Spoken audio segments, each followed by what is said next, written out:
bridges. Bridges can be done multiple ways, but one of my favorite ways to do them is with the use of a ball and the use of a band, so that we get a little bit more connection in the pelvis and in the hips, and also support.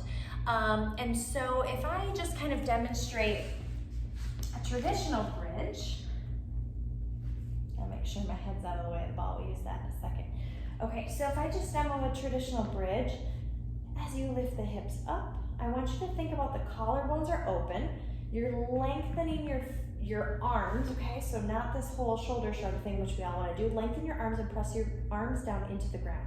Now, at the top, I have a lot of range of motion. If I were to extend my bridge all the way up, look how arched my spine is right now. It's really rounded like a rainbow, and not so helpful because that's really compressive here, and then it also naturally just turns my core off. I'm not really supported in my core. So instead of taking so much stress and strain on my back, I'm gonna draw my belly in a little bit, and all I did was take mostly my ribs and brought them down and in. Ribs to belly, belly to spine, and now I even feel more activation in my glute max, and definitely in my core. Okay, so look at that alignment. That looks a lot straighter and cleaner from the knees to hips to shoulders to ear. Okay, so every time I lift up, I'm coming right to that position. This is not what we want to do. This is what we want to do. So there is a lengthening and almost like a tucking of my back, pelvis, and tailbone area. Okay, now bridges, I like the feet hip width apart, and then the knees and the hips just are in that same plane. Okay, so knees are not knock-kneed together, and they're also not super wide.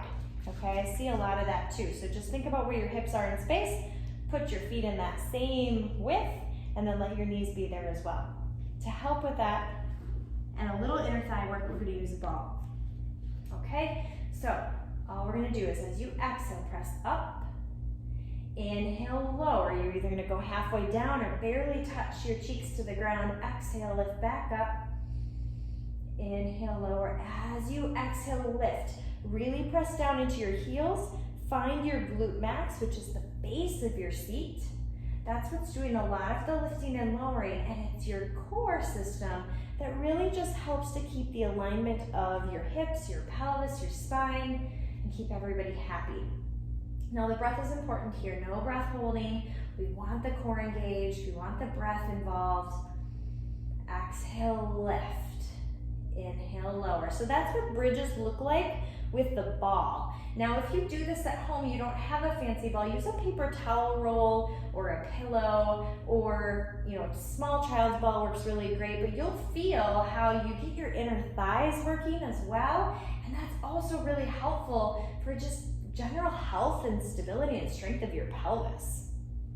Okay, so that is bridges with the ball. Now I'm going to oppose that motion with a stretchy band. Okay, doesn't matter, don't worry about the color, all of these brands of bands are different, but I'm going to slip the band around my kind of upper shins, lower legs.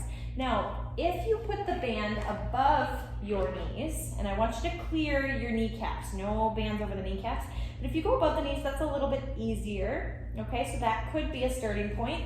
Based on the tension of my band, it's kind of flimsy, so I'm gonna go a little bit above the bottom of my pant line, below my knees, okay? So now the band wants to pull my knees in. I have to work. My feet are planted where I want them. I gotta work to keep the band apart from my outside hip region. All right, so arms are engaged, reaching, pressing down. I'm gonna drive up through those heels, glutes at the top. Inhale, lower. Exhale, press. And press. So I'm still feeling the base of my seat. Now this time, I'm not feeling anything on the inner thighs. Really the pull of the band, or just the stability that I'm meeting the band's resistance, is coming from my outer hips here, okay? It's gentle, it's not aggressive, it's not something that really, really, really is hard unless you've got a very strong band. But if you do enough of these, you should be able to appreciate that sensation, okay, on the outer hips. Again, we're counteracting inner versus outer. working to stabilize the pelvis. Hips come straight down and straight back up. Now, if you wanted to, talk about repetitions, I would say like 15 of each is lovely. But it's okay if you need to do a little more or a little less. Let that fatigue of your body and quality of movement guide it. Okay? There's bridges with the band, and bridges with the ball, and bridges regular. And I hope you guys took something away from this, and I'll see you